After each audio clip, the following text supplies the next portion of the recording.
This case begins with a landlord explaining that the tenant failed to pay rent. The monthly rent is $1,740. The landlord states that the tenant owes rent from November through the prorated portion of February. The total amount claimed is $6,276.42 in back rent. A 3-day notice to vacate was posted on December 19th inside the unit. The landlord is asking for unpaid rent, court costs, and possession of the property. The judge then asks the tenant, Mr. Ross, if he made any payments or believes he is owed any credits. Mr. Ross says he has not made any payments. The judge asks if there is anything else he would like to share about his case. This is failure to pay rent. Rent is $1,740 a month. He owes November through the prorated of February for a total of $6,276.42 in back rent through today. Notice to vacate and notice to pay, which was a 3-day, was given on December 19th, placed inside the unit. We're seeking back rent, court costs, and possession. Right, Mr. Ross, are there any payments that you've made or any credits that you believe you're entitled to that you did not receive? No, sir.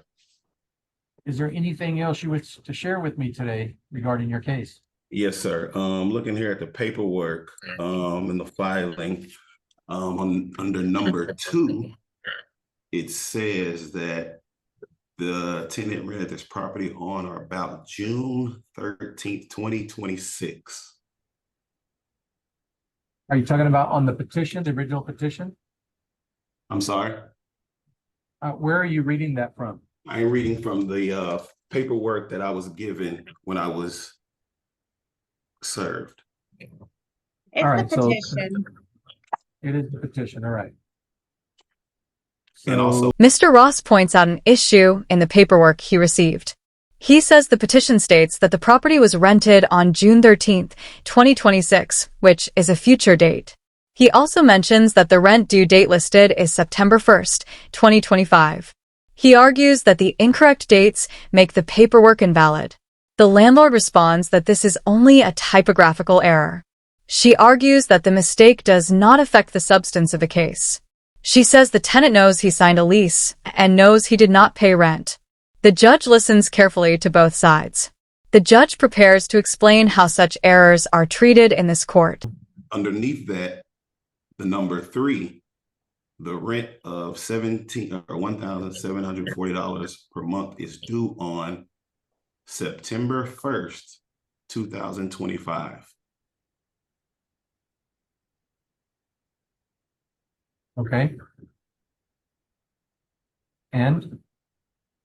So based upon those things right there, looking at number 2, it's saying again that the property was rented on June 13th, 2026. We have yet to reach that date. Okay. So this paperwork is not valid with our dates being off. Your Honor, Right. I'm gonna argue that does not cause a material flaw in the case, and it is a typo from 20. There's one number off, and that he knows that he has a lease. He knows he didn't pay rent. He got the notice to vacate. All of those still stand in play. Yes, so Your Honor, right now I would just like to discuss the validity of the paperwork that I was. The judge explains that in Justice of the Peace Court, the rules are more flexible than in higher courts. The purpose of the petition is to give proper notice of the reason for the lawsuit. The judge says a minor date error is not a fatal flaw. What matters is whether the tenant understood that he was being sued for non-payment of rent and possession of the property. The judge believes the paperwork clearly shows that. Therefore, the case can move forward despite the typo. The judge then asks Mr. Ross if he has anything else to add. Served. Okay, so let me explain it to you. The complaint or the petition serves to give you proper notice of what it is that you're being sued for. The thing about this court in particular, the Justice of the Peace Court, is that the rules don't apply in this court like they do in all the other courts. And so the judge has wide discretion to interpret certain things. For instance, if the petition was not clear as to why you're being sued, the court can actually make certain assumptions based on the paperwork and arguments as to what the purpose of the lawsuit is, in other words, what category it should fall under, right? And whether to allow it to proceed. The issue that the dates are off is not a fatal flaw in the case. In other words, does the petition put you notice that you're being sued for non-payment of rent and that they're seeking possession of the property? And the paper in and of itself does that, even though whether there was a typo or just simply a mistake done on the dates, it's sufficient on its face to indicate that you're being sued for non-payment of rent and that they're seeking possession of the property. All right. Anything else, Mr. Ross? Yes, sir. Also, it was stated that a notice was placed inside the door. Well, I have email communication from the front office stating they do not have a key to enter my apartment. So, I Ms. was not given a notice. Okay. Well, Ms. Carcos, you want to talk about the notice? Yes, the notice to vacate was placed. The proof of delivery for the notice was placed by Lorena Ortiz, and it was delivered to the inside of the dwelling in a conspicuous place. That was done on December 19th. It gave him 3 days. And so attached to our notice to vacate, I believe when we filed with the court, is the proof of delivery that I would like the court to take into consideration. All right. So, yes, Mr. Your Honor, yes, I go would ahead. also like to the court to take in consideration the communication that I have with the front office stating that they do not have a way to enter my dwelling. All right. Do you have that so that you can show it to the court? Yes, sir. Would you like me to share my screen here? You can do that. Mr. Ross argues that he never received the notice to vacate. He says the notice was allegedly placed inside his door, but he has email communication from the front office stating they do not have a key to enter his apartment. He shares his screen to show emails asking whether the office has a key. The emails show the office saying they would need a copy of the key. The landlord responds that the notice was delivered inside the dwelling in a visible place on December 19th. She says proof of delivery was filed with the court. The judge explains that notice can be delivered in different ways, including placing it inside, outside, or even mailing it. The judge says the court only needs sufficient evidence that notice was delivered. The requirement is that they place the notice on the inside of the door at a conspicuous place. If they're unable to do so because locks are changed, because there's a dangerous dog inside, who knows, any number of things, they can put it on the outside door. They can send it notice by other reasonable means, like by mail, email, and so forth. So if they had a key or do not have a key, the issue is they've got proof of delivery on having placed it. So that could mean even sliding it under the door. I don't go into how exactly they did it. That is not an issue for me to consider. Simply put, that is there sufficient evidence to indicate that they in fact did deliver the notice to vacate. And I believe that under the circumstances, the evidence that has been presented, including the proof of delivery of the pre-suit notice that's been turned into the court, I believe that sufficient notice was given. So my question is, so what is the proof of notice? Because as I'm looking at my paperwork here, it's marked and it's written, posted inside door.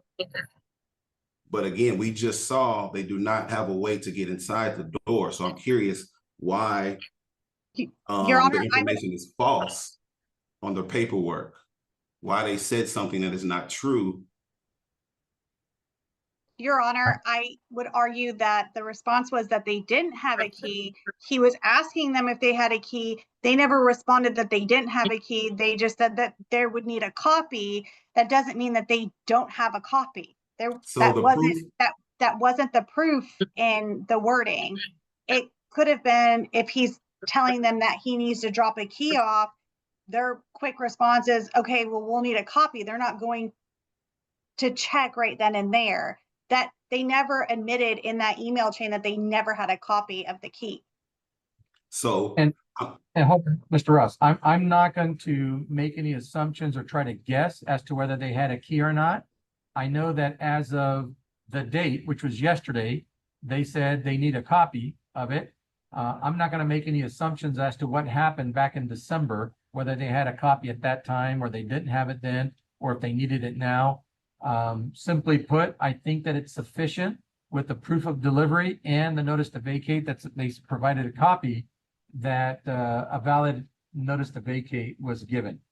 so my question is, what is the proof of notice? That is their internal document that they have that they've sent into the court, which indicates who's the person that did it, when they did it, and how they did it. That is not something they give to you. That is their own internal document for their file. Correct. So, and from my understanding, a proof would show that it was actually posted, not just something recorded. And please correct me if my understanding is wrong. But again, we see the communication back and forth through the email. Hey, because I can share my screen again. It's showing that they would need to enter my property for this work order, and they stated that they did not have a key. That's not what they stated. So I They understand. stated they would need one, which. Okay, let me respond. Yes, to hello. This. Mr. Ross, I understand what you're saying. And again, I'm not going to make any assumptions about what their ability was to enter into your property on December 19th when they gave you the notice to vacate. As of yesterday, in their email response, that was not a back and forth, it was simply their response to you is, Mr. Ross questions what proof was actually provided. He argues that the landlord's document simply states the notice was posted inside the door. He believes this is false because the office claimed they did not have a key. The landlord argues that the email does not prove they lacked a key at that time. She says requesting a copy does not mean they did not already have one. The judge states he will not make assumptions about whether the office had a key. The judge finds the written proof of delivery sufficient. He rules that the monthly rent is $1,740 and back rent is $6,276.42. The appeal bond is set at $3,500. they need a copy. Yes. And Sure. yes. I'm not going to make any assumptions about what that means as of yesterday. Correct. Or what it meant on December 19th. What I'm saying today is that I believe that the notice is valid and we're going to move forward with that. So I find that the monthly rent is $1,740. Past due rent is $6,276.42, and the appeal bond will be set at $3,500. You do have the option, Mr. Ross, to file the appeal if you wish to do so, and the clerks here at the court can give you all the paperwork that you need to fill out to do that.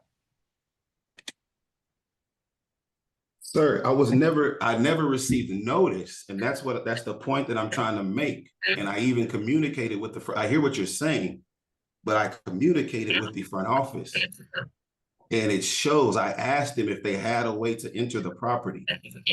Okay, you tell them through your letter that you asked them to do a repair on a leak, and do they need a key? And they said they need a copy. That's what it says. I'm not going to read into it what it means. That is conversations, written conversations as of yesterday. I'm not going to go into making any assumptions about what happened on December 19th when they presented the notice to vacate, is when they have indicated they put that, which was almost. And I apologize, Your Honor. I'm not trying to interrupt you. I have been in this situation in the past, and the proof of notice was a picture, not something that was just written up that said they did it. And again, like there was no way that they. Mr. Ross, they can take a photo. They can do a proof of notice in a written form.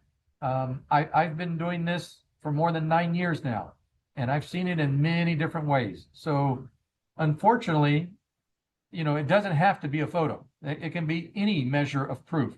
And they presented that as a separate document indicating who did it, when they did it, how they did it. So my question is, I guess my misunderstanding is, you say you aren't going to try to figure out what the communication showed, but you'll take their word saying that they did it, even though it's just a piece of paper saying they did it. Trying to figure out confusion. Yeah, you're seeing what I said. I'm not going to make any assumptions about what somebody meant. Okay, when the person right. And so again, where my misunderstanding is, the assumption was made. You aren't making any assumptions on my behalf, but on their behalf, the assumption was made that I was given a piece of paper that I wasn't. Sir, I'm not making any assumptions for you or for them. Very clearly, they've presented some evidence. One, which is the notice to vacate, and two, the proof of delivery. I'm not making any assumptions about what that proof of delivery says. It says they tendered that notice, and they did so on the inside of the door on a particular date, which was December 19th, by a particular person. That's what it says. I'm not making any assumptions about how they went and did it, okay? I'm not going to assume that they did not have a key on December 19th, as I'm not going to assume that they did not have a key yesterday. I can call the apartment complex. Your Honor, I'm going to object to that because that is our witness. And if he wanted to bring them, then they need to be on Zoom so that it's equal questioning. He can't call the apartment complex in the middle of. Oh, but he had to serve notice on them to come, and so that was not done in a timely manner, so it's not going to make a difference anyways. All right, I've made a ruling.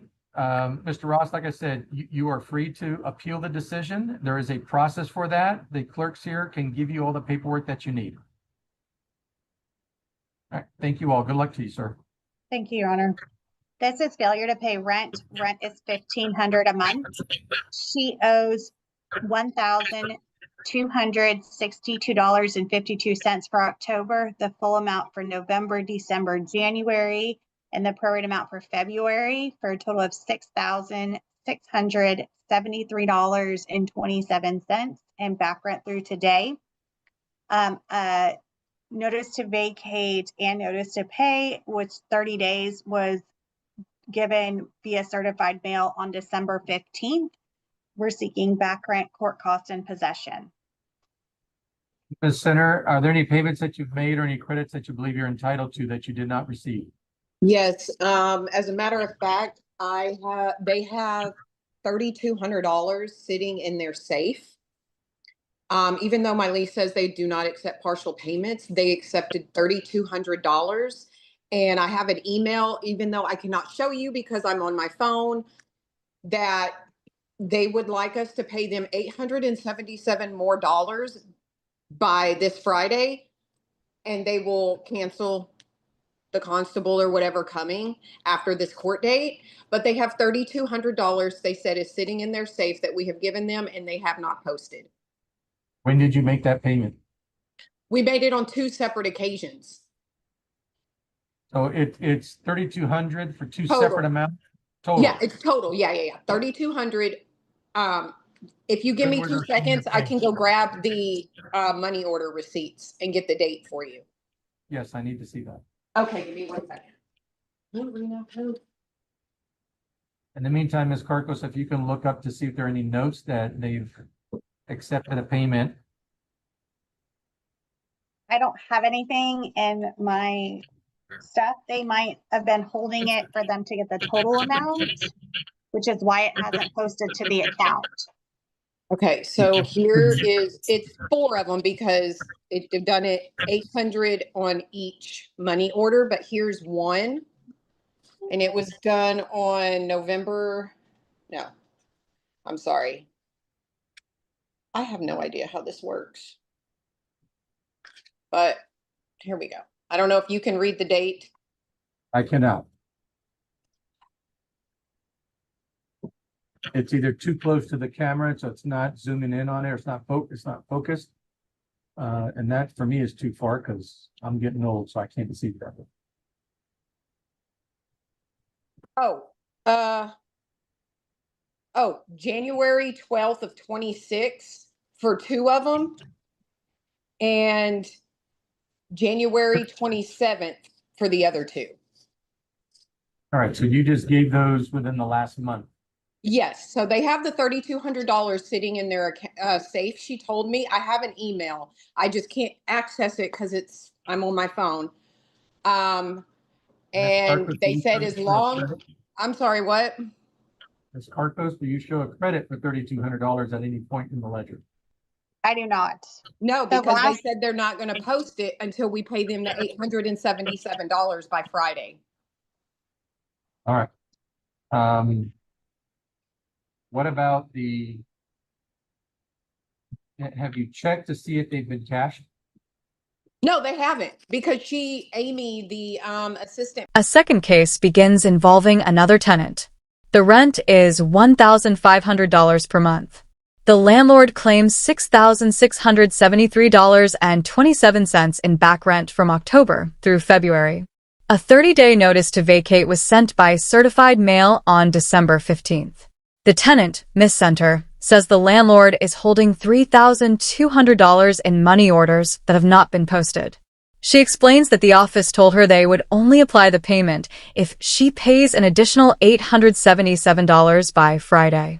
She shows money order receipts dated January 12th and January 27th. The landlord says no payment is reflected in the ledger yet. The judge credits the $3,200 but states there is still a balance owed. Manager told me that she has them in her safe, because I asked her what she's doing with the $3,200 if they don't accept partial payments. Why did they accept those 2 partial payments? And if they accepted them, why haven't they posted them? And she said, we're holding on to them until you pay this $877 by this Friday, and we'll post it in full. Is there anything else? No. Ms. Carcos, anything else? no, Your Honor. I find that the monthly rent is $1,500, that the past due rent prorated through today is the $6,673.27 minus the $3,200. So that number will be $3,473.27.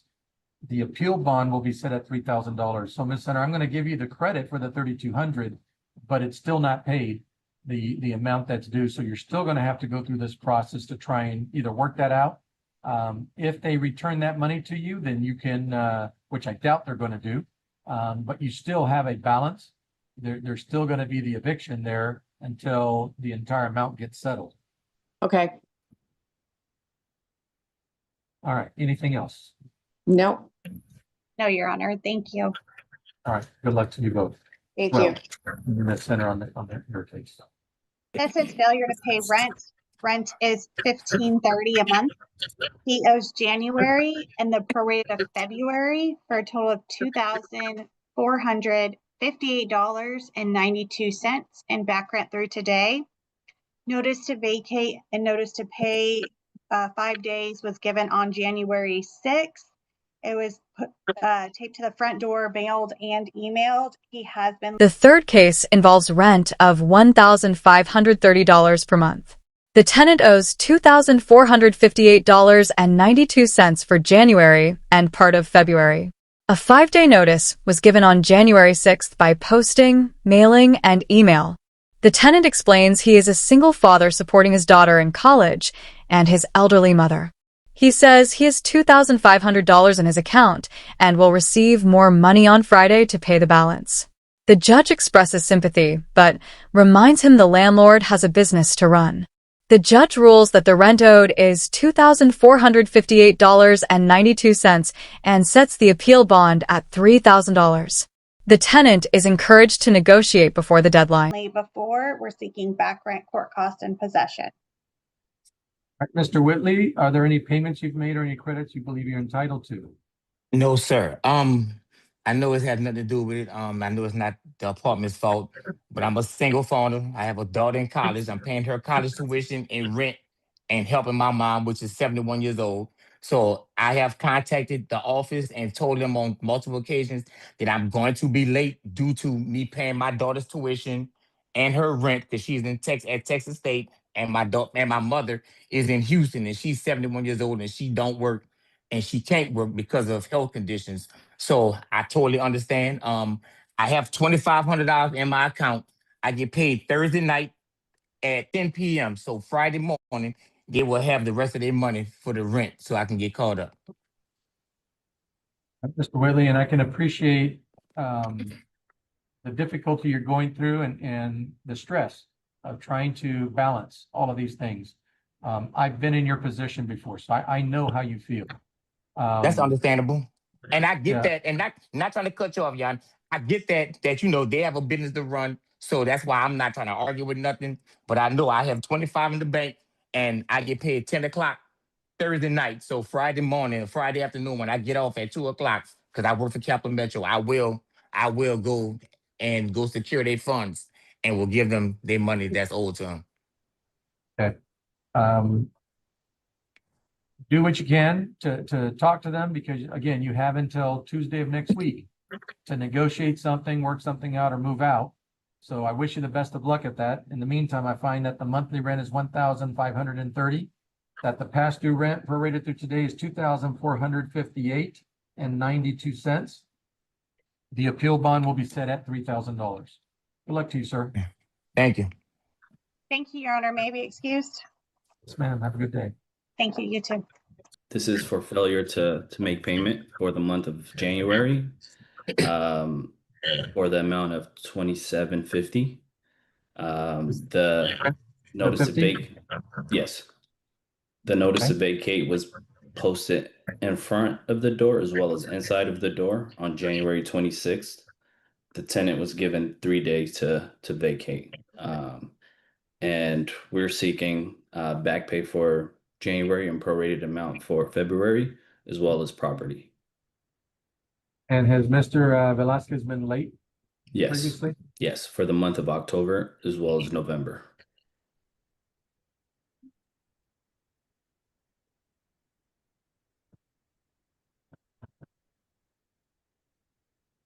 All right, so it says 3-day notice. Okay. All right. This is January and now the prorated February, is that correct? Correct.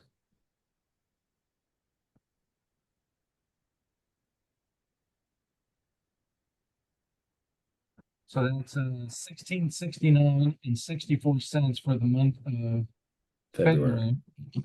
plus the 2750 for January comes out to $4,419.64. Is that correct?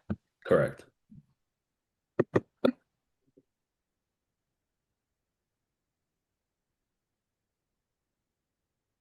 All right, Mr. Velasquez, are there any payments you've made or any credits you believe you're entitled to that you did not receive?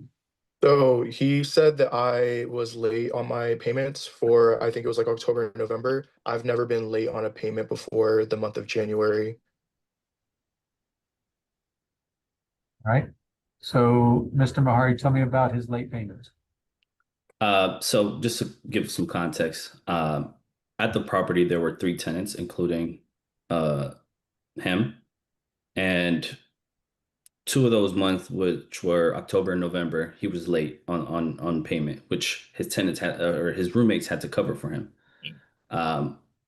Fast forward to December, there was many issues going on with them, which caused the 2 tenants to vacate the property just because there was no trust that he would be making payments.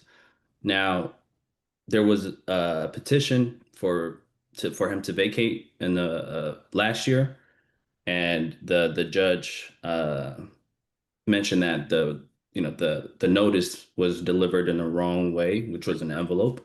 And so this is sort of based on her feedback. This is what I had to do again. But there was no payment made for January and February. When last year did you try to do an eviction? The eviction was for December. The hearing was in January. Okay, so December, you were trying to evict them in December. Correct. And according to Judge Holmes, you failed to give a proper notice. Correct. And so you had to redo all of that. Correct. And what was the basis for the eviction back in December? Failure to make payment.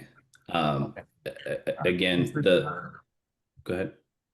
Sorry, Mr. Estrada, was there a hearing in December on an eviction? Yes, sir, there was. So I wanted to clarify also that he was mentioning that there was like an October, I believe in November payment that I was late. The payment to him was not late. So it was an understanding in between my roommates, since this is like a joint lease.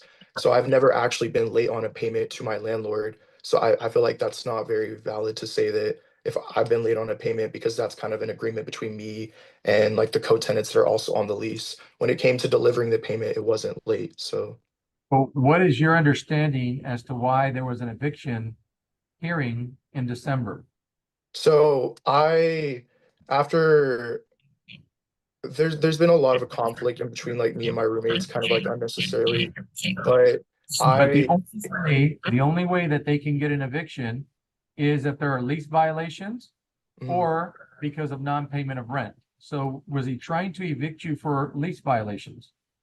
no, so there wasn't any lease violations that were going on in the month of December prior to like the whole hearing that we had. He had set it up where I was supposed to make my payment separately because I had lost my job. So that's why there was the delay to begin with. But the rent was never late because they had covered for me during that time period and I paid them back. So during the month of December, he tried to take me for the month of December, but we had set up an entirely separate thing so I could pay my portion and I paid for the month of December. So that's why it made that case invalid and he's not trying to go for the month of December.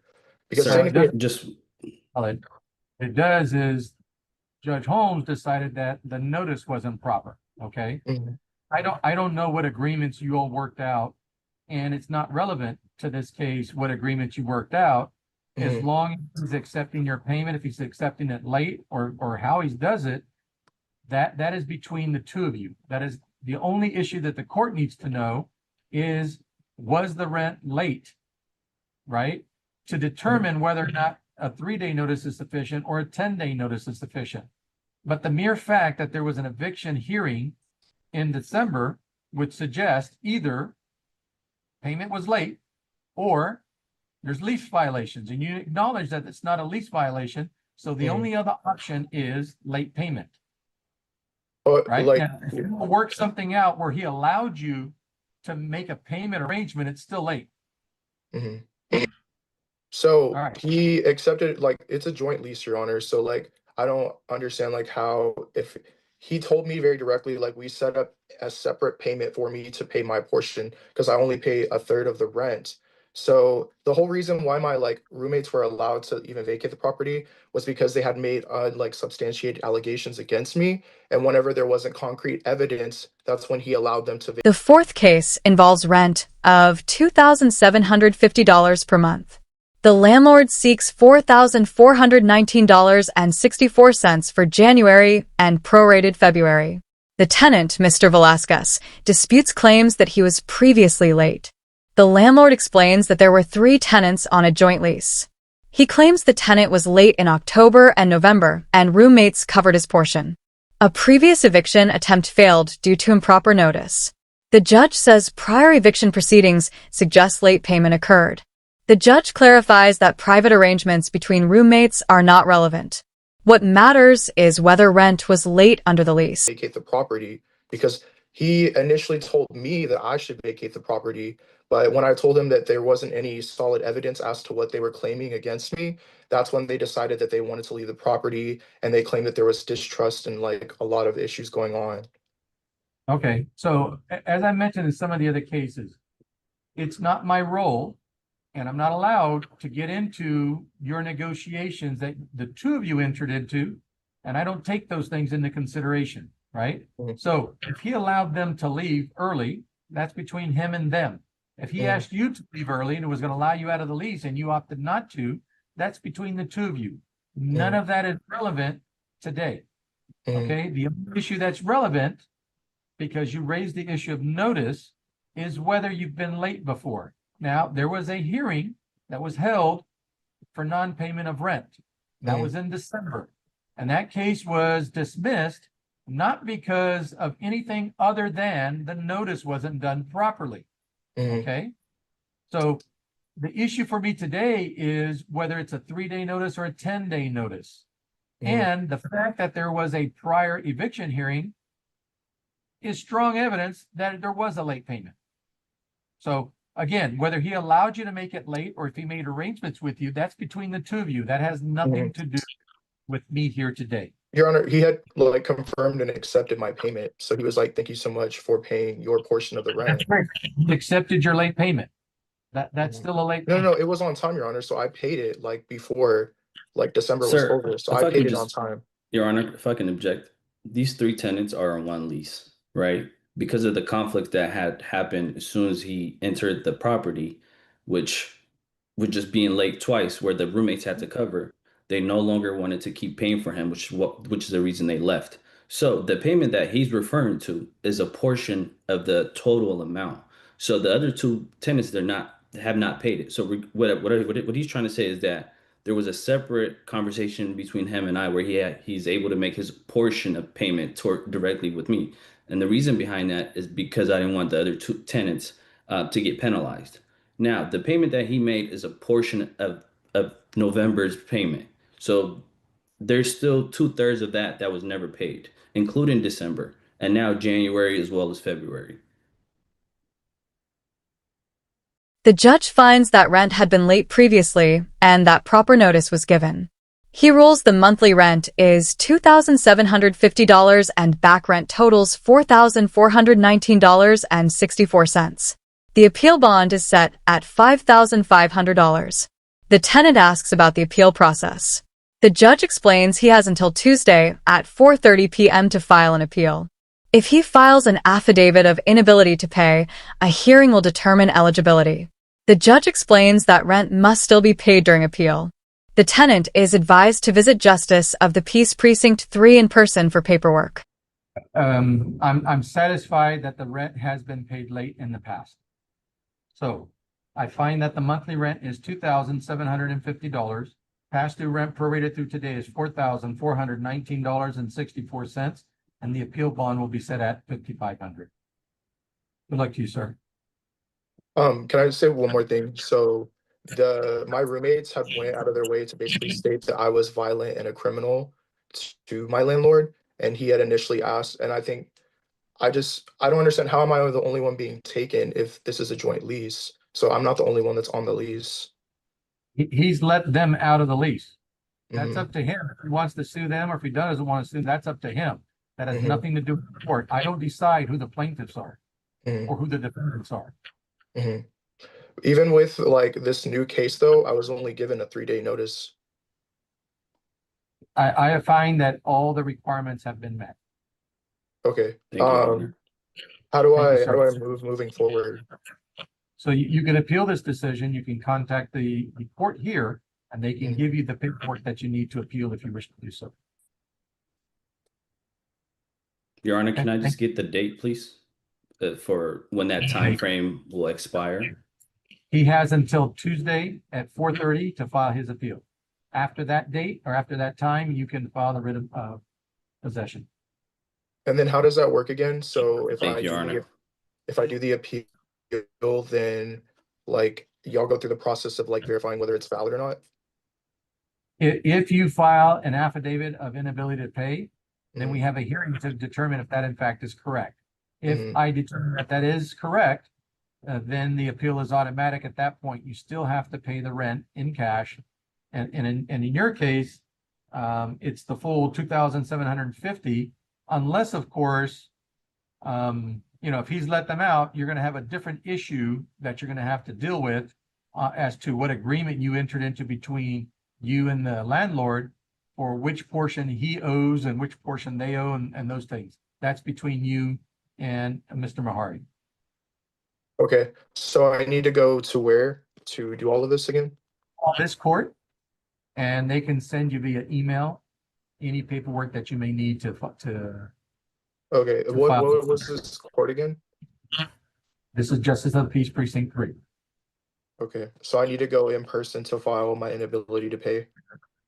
You can come in person or you can request by email. I would come in person. That's just me, because at least that way you know you have what you need and You don't have to rely on someone responding. Okay. Do you know what all I'm going to need to bring? Well, you're going to be requesting the paperwork. They're going to give you all of the instructions you need at that point in time. But Okay. you do need to post the bond. And so I explained the three different options for doing that, but the Uh-huh. court will also give you the instructions on that as well. Okay. And then you guys close at 4:30, right? 4:30, yes. Okay. Thank you.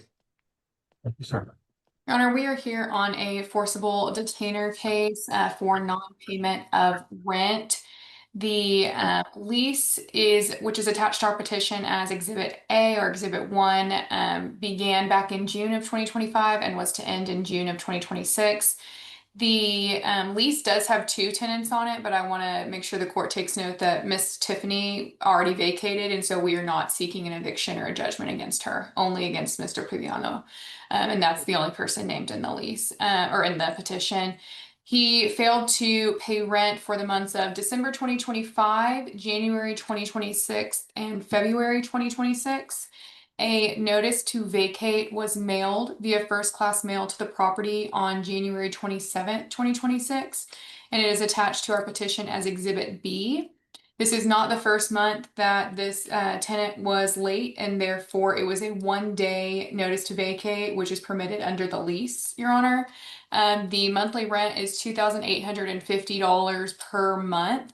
There is also a military status affidavit showing that Mr. Premiano is not in the armed services or on active duty currently. That's attached as Exhibit C to our petition. We are seeking $5,700 in back rent for December of 25 and January of 26, as well as $1,730 of prorated rent for the month of February 2026, and $3,465 in attorney fees, as well as court costs, appeal bond, writ of possession. Oh, so you do get that I'm not going to give you that much in attorney's fees, right? Absolutely, Your Honor. And I don't have a problem with attorney's fees, but $3,400 is more than the rent. And so that's just a little bit of a stretch. So what's a reasonable amount of attorney's fees under the circumstances? Your Honor, the monthly rent at $2,850 I think would be reasonable. All right, what I'm going to do is, what is the total of past due rent? It is, let me calculate that for you with the prorated rent. $7,430, Your Honor.